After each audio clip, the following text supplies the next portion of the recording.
Peggy 18.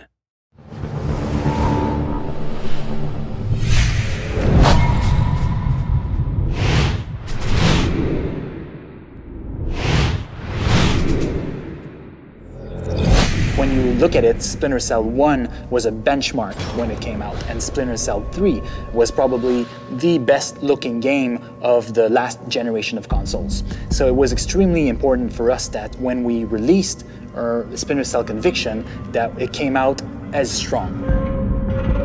We came up with a bunch of things that are super interesting. So the first thing that we have is what we called projected text. So basically what we're doing is we're integrating in the environment the objectives that we're giving to the player. We'll actually be telling you what's happening or the information you wanted to know. We'll be seeing flashbacks or things projected on the walls that will explain that.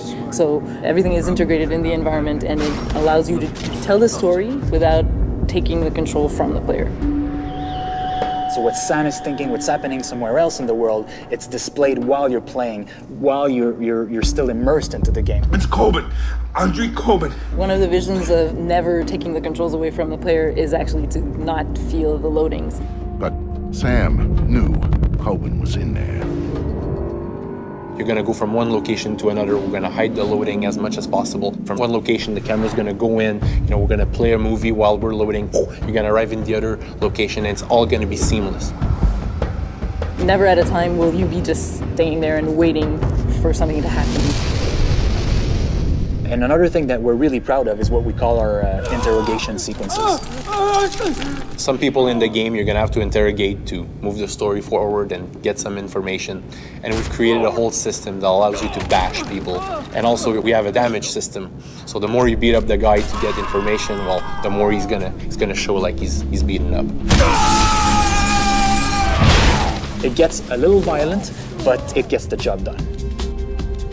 We wanted to have a unity of time and location because we find that makes it a lot more personal for players. It's more interesting story-wise because the events are unfolding a lot faster. So Washington was a very interesting location for us because obviously it's the heart of the United States. It's also a very interesting location for Sam Fisher. He was working for the US government.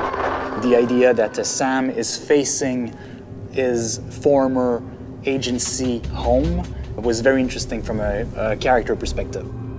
We took a lot of risk when we approached the design for this. We came up with a whole bunch of new design elements that have never been done before in any other game.